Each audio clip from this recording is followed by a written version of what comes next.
Hi there, I'm Andrea LaFountain, your own personal psychologist and theologian. I wanted to talk today just real quick about mother-daughter relationships. They seem to be very tense lately. Most people that I know have either got a friction in the relationship with their daughter, an adult daughter, or a teenage daughter, or their mother. I want to focus more on the women my age with young girls up to, in their 20s. This is really a problem, I think. There seems to be a disconnect. And I know social media has an awful lot to do with that, with young girls now taking imaging advice from social media, all types of advice, not just imaging, what their self-image is, what their body concept is, where that used to come from within the home, particularly the mother. I want to break this down into three parts. Like some of you know, most of how I plot out, ways to live better are the three-pronged heart, mind, and soul. So I'm going to do that with the mother-daughter relationship and just give you three pieces of advice related to each of those. I think more broadly though, the role of the mother is to, looking at that heart, soul, and mind, it's to protect the heart of the child. It's to nurture the mind of the child, and it is to grow the soul of the child. And I think when mother-daughter relationships get to that point of friction, or toxicity is a word that's used now. People say, I have a toxic relationship with my mother, or my mother is toxic. This is common language now. Then it's been broken down in one of those three veins. Now, I am going to put the onus of a broken relationship on the more mature adult. So I know you moms out there listening to me might switch me off now, that's fine. Because it stems from much earlier in that relationship. How are you engaging with the child? Psychology literature is unequivocal now with the research by Bowlby and Ainsworth on early attachment. Those first 5 years of life have very significant ramifications for the well-being of the child later in life. So the remedy here is more about what the mother can do to reclaim that relationship without putting any burden or onus or accountability on the child. Now, if that child is a teenager, they are of the age of accountability, sure, we can expect some or hope for some work on their part too, but this is a word for the moms.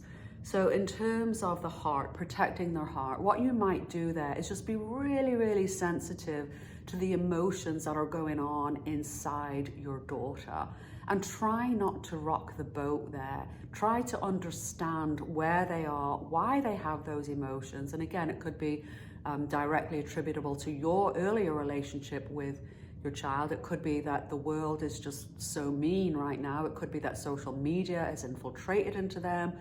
Whatever it is, try to be sensitive to the heart of your child and protect that. Protect them from being buffered by social media. Protect them from being buffered by their brothers or their neighbors or their friends at school. Protect that. Nurture that as one of the biggest treasures that you have in your life, is that sweetheart of your daughter. And try to protect that and help them heal when they do receive a blow to that.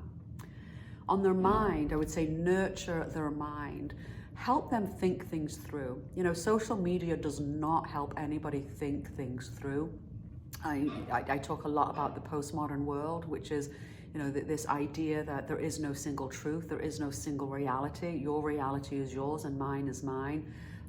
That's bogus, by the way. There is a truth, there is a reality, and we need to help shepherd our daughters into finding that. If social media tells them they're too fat and they're 120 pounds, you need to tell them that's bogus, you are not too fat.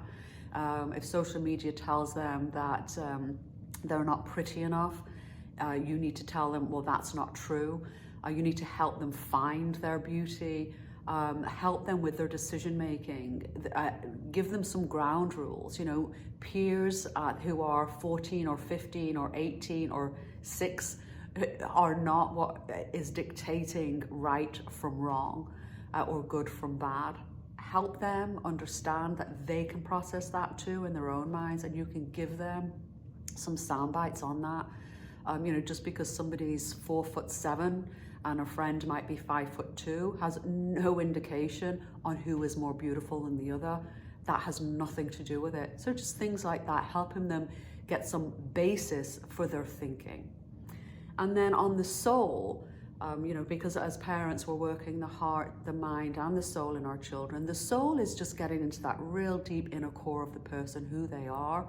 Now, you know that I'm a Christian, I'm a theologian, I am a Catholic Christian, and I take that point of view in what I share with you. Now, whether you're a Christian or not, or a Catholic or a Protestant, it doesn't matter. There is that inner soul to your child, and the job of the parent is to help them nurture that in a relationship with God. The parent can never be that soul food, only God can provide that, but to shepherd them in that way. They may be at a place where they need inner healing, and definitely if the relationship's gone so far wrong that they would use the word toxic to describe it, they definitely need more than just some sound motherly advice here. But your motherly advice can direct them to the source there, which is their relationship with God.